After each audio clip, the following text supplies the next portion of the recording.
Yes, sir. Hey, Paige said you want to see me.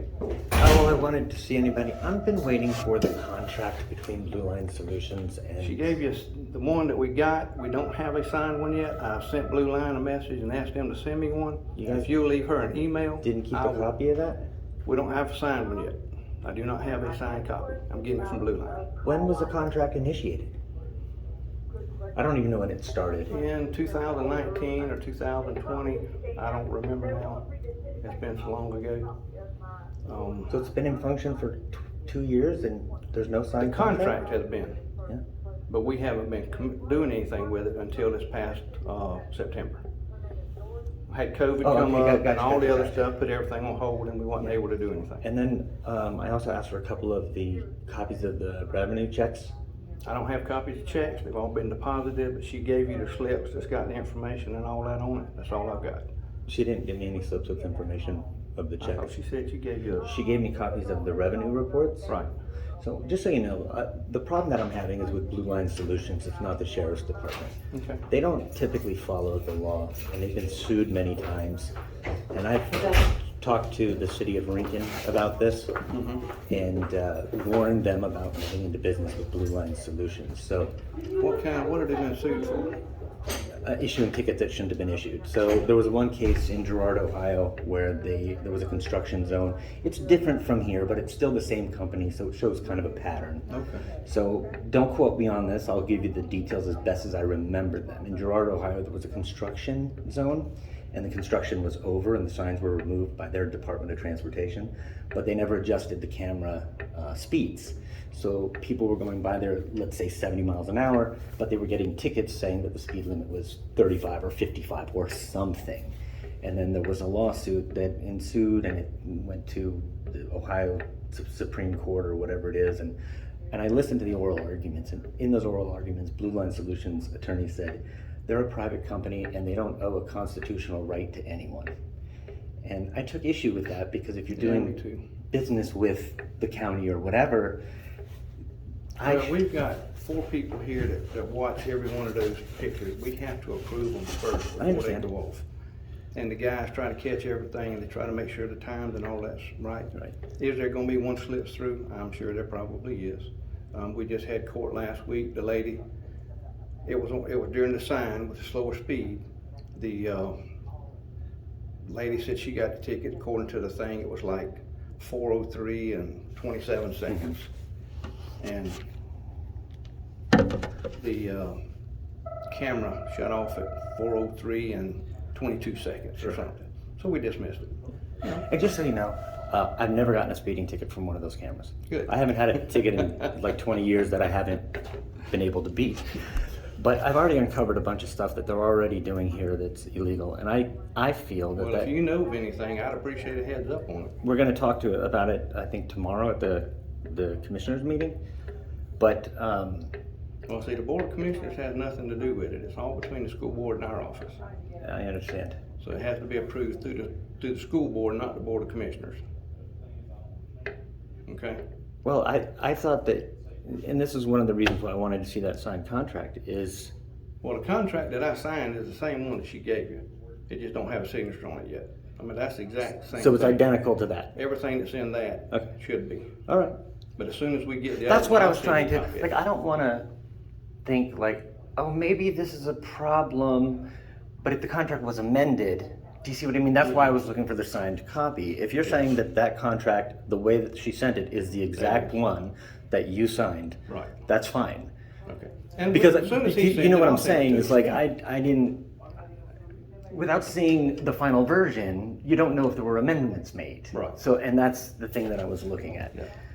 So there's just some things that, the hard part too for me with doing stuff like that, and I told this to the city of Lincoln, it's 65-35, the split. If there's a lawsuit and there's something that happened wrong that Blue Line Solutions did wrong, and the money has to go back to the people, well, the county has to pay it, or the you know what I mean? And Right. Blue Lines doesn't have to. So I suggested to Lincoln before they signed the contract, if it's 65-35, give them 35% of the liability if any lawsuits happen, that they have to return their share as well. You know what I mean? Like just to protect the city, protect the Right. county, protect everybody, because every agency can make mistakes. That's it. And if you don't account for those mistakes in these contracts, and there is a problem like there was in Girard, Ohio, and some other states, you know. Well, and it's, you know, I try to teach my kids this. Everybody makes a mistake. Everybody. But once you do it the second time, it's no longer a mistake because now you know better. Yeah. You know, and that's one thing that we try to do. If we catch something, we fix it at that point. Yeah. So, The school board isn't a governing body, is it? Of a county? not of the county, no. And the sheriff's department isn't a governing body either. Not for the county. Are they governing body for anybody? We're the constitutional office independent of county government.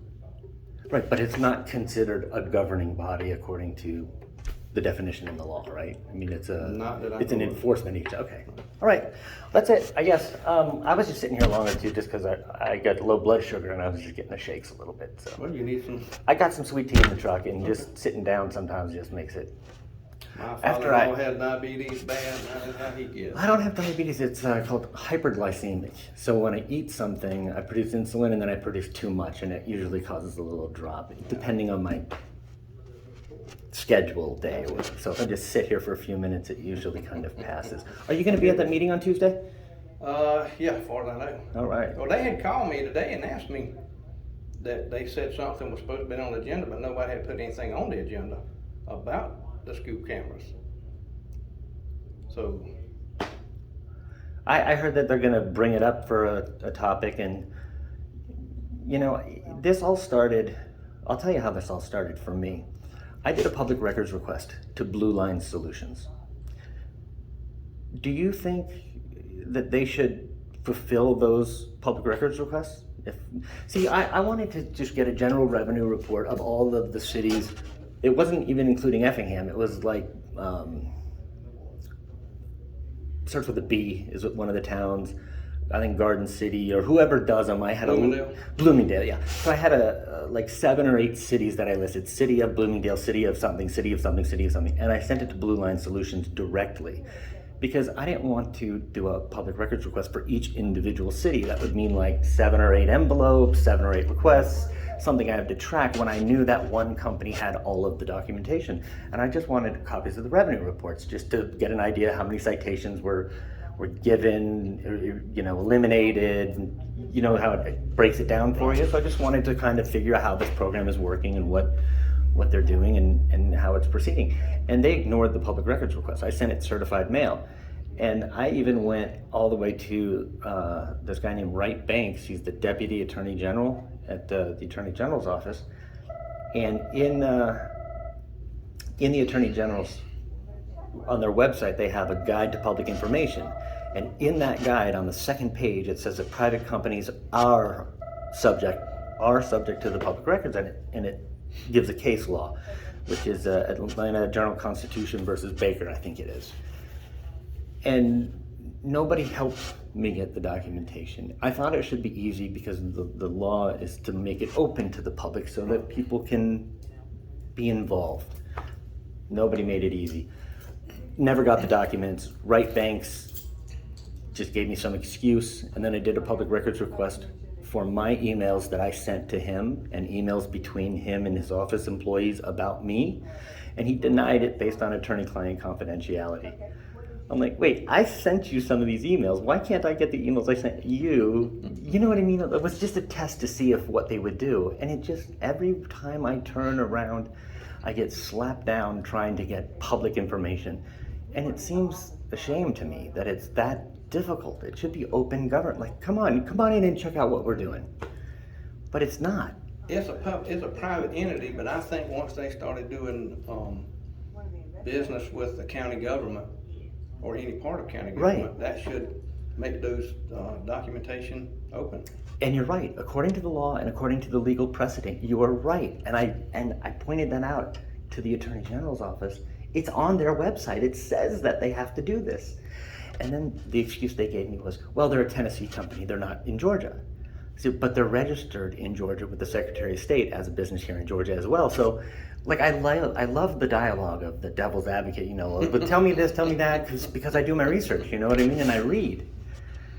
Well, that's why if somebody asks us for something, we try to fulfill as much of it as we can. Sometimes we can't get it all. And I understand. I Like appreciate checks, you know, I don't have copies of checks, but I can give you the revenue report. Yeah, I know with my bank, I could just go online and see the check that I deposited and then click on it and it'll show me a digital image of it, the front and the back, you know, and I assume your bank would be the same. Yeah, I ain't thought about that. But... And that's what I figured, like, yeah, just log into the bank account, pull up a check and just take a picture of one check, you know. Well, we gotta... Who do the checks go to? Do they come here? The checks come here and then we deposit them with... Written to Effingham County Sheriff's Department? Sheriff's Office, yeah. Okay.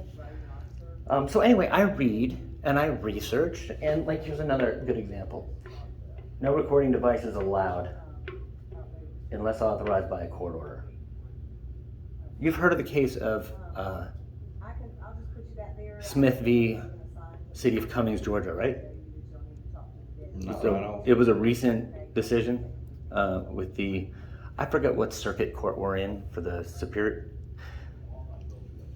the one below the Supreme Court. Is it the 9th Circuit or 11th Circuit or? We're in the 11th here. 11th Circuit, that's it. So it was an 11th Circuit court decision pertaining to recording in lobbies of public buildings. We got recording in here already. I know. So, but what's that? I don't get it. I just don't understand it, you know? Outside is free. In here, people have expectation of privacy. In a public lobby? Yes. We got people that come in here, give us tips and information all the time. So. See, that's what I don't understand. It's a public lobby. That's it. If you're gonna get a tip, take them in the back.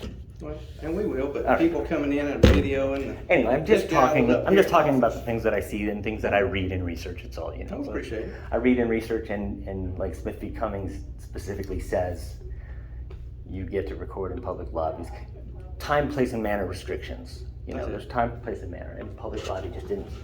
I'm feeling better. Thank you very much for talking to me. I appreciate it. All right. We appreciate it. Have a good day. Yeah. COVID, be careful. COVID's coming back. I've got 4 of my shots. I've got we got 8 people that's got it right now. 2 of them are in the hospital. One of them my father. I'm in the movie industry, so I'm mainly on the West Coast. I spend time between West and East Coast, and I'm here now because I have rental houses in the area, and one of the tenants is moving out. But I'm normally tested either 5 times a week or 3 times a week. Wow. And that's, the movie industry makes us do that, so I don't, you know. Well, I just came back from the West Coast. Where were you? I heard you're picking up a car or something? Yeah, my future son-in-law, his granddaddy gave him a truck. They live in San Diego. It's gonna cost $10,000 to bring it back. Why? That's the cheapest shippers we could find. Like on a car carrier? Yeah. Boy, times have changed, because I did a car East Coast to West Coast and back again, or like different times, $800. Oh, Under $1,000. I wish we could have found that. Yeah, have you used a broker? Because brokers usually are the best. I don't know how he went through The best what deals. process. He said it's the cheapest way he could find to get it back to 10. Yeah, if you use a C.H. Robbins is a good starting point.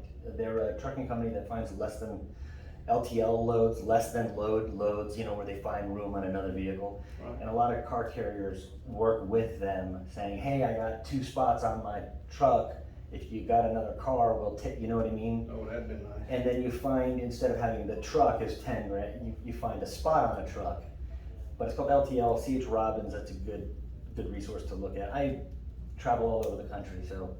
That's good to know, because he's got another truck. His granddaddy gave Let him. me show you my map real quick. Just kind of. His granddaddy gave him a '64 Ford, and we were scared to try to drive it back. So I turned on my Google tracking stuff, and I didn't realize I could do this. I could hit all the cities. This is where I've been in the last 3 years. Good Lord. Where'd it go? There it is. And that's with the COVID year. So anyway, I was talking to this old truck driver guy on one of the movie sets, and he's like, oh, have you ever been to here? I'm like, yeah, I've been everywhere. He's like, yeah, everywhere? I'm like, yeah, pretty much everywhere. But I mean, I've been doing this for 20 years-ish or so. Wow. This is only the last couple of years.